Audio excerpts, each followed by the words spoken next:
آج ہم انشاءاللہ عز و جل آپ کو ایک آسان رول تجوید اور قرات کا بتانے لگے ہیں۔ ایسے قرآن مجید کے اندر حروف ہیں جن کے اوپر چاہے زبر ہو، پیش ہو یا 3 سروں والی شد ہو، وہ مشدد حروف ہوں، یا کہ ان کے نیچے زیر ہو یا الف مدہ ہو، یا کہ جس اعراب کے ساتھ بھی وہ حروف آپ کو قرآن مجید میں پڑھنے کو ملیں، تو وہ 7 ایسے حروف ہیں جن کو ہر صورت میں آپ پر کر کے موٹا کر کے پڑھیں گے۔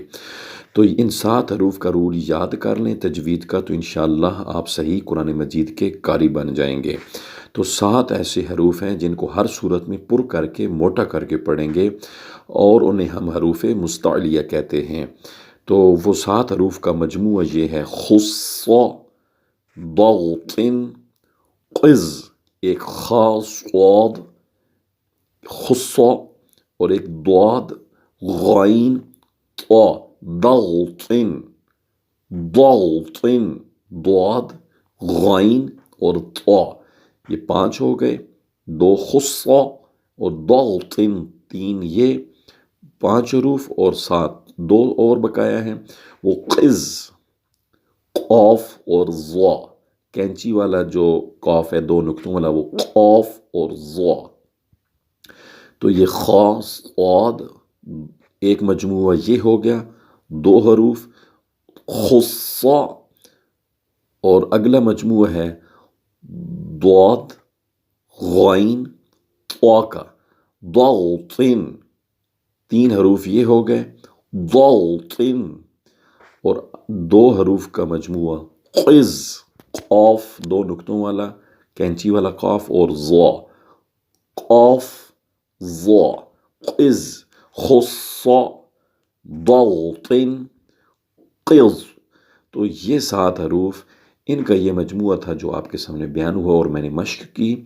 جیسے مثال لے لیں، صالحین، صاد ہے، صالحین، آگے غیر المغضوب، غین اور ضاد غیر المغضوب میں آ گئے، تو غین اور ضاد کو پر کر کے پڑھیں گے، موٹا کریں، غیر المغضوب۔ جیسے من قطمیر، قاف 2 نقطوں والا کینچی والا قاف اور آگے طا آ گئی۔ اب قاف کے نیچے زیر ہے اور طا ساکن ہے، اس کے اوپر جزم ہے، پھر بھی ہم اسے پر کر کے پڑھیں گے۔ میں نے عرض کیا ہے ان کے اوپر کوئی بھی اعراب ہو، کوئی بھی حرکت ہو، تجوید کا رول یہ ہے کہ پورے قرآن مجید میں یہ 7 حروف جو حروف مستعلیہ ہیں، خا، صاد، خا نقطے والا، اور صاد اور ضاد اور غین اور طا اور قاف 2 نقطوں والا اور ضا، یہ ہمیشہ پر کر کے پڑھے جائیں گے۔ تو یہ کچھ مثالیں تھیں، ان پر کوئی بھی حرکت ہو، آپ نے ہمیشہ پورے قرآن مجید میں ان 7 حروف کو پر کر کے موٹا کر کے پڑھنا ہے۔ امید ہے آپ کو بہت کچھ اس ویڈیو سے سیکھنے کو ملا ہوگا۔ ہمارے اس چینل پر جو دوست احباب، ہماری مائیں بہنیں بیٹیاں جو بھی اس چینل کو دیکھ رہی ہیں، بچے، ہمارے فری میں بغیر کچھ لگائے ہمارے اس چینل کے سبسکرائبر بنیں۔ ہمارے فری میں آپ سبسکرائبر بنیں گے تو انشاءاللہ تجوید کے بہت آسان رولز آپ کو سیکھنے کو ملیں گے۔ چائلڈ قرآن اکیڈمی سے قاری محمد طاہر کو دیجیے اجازت۔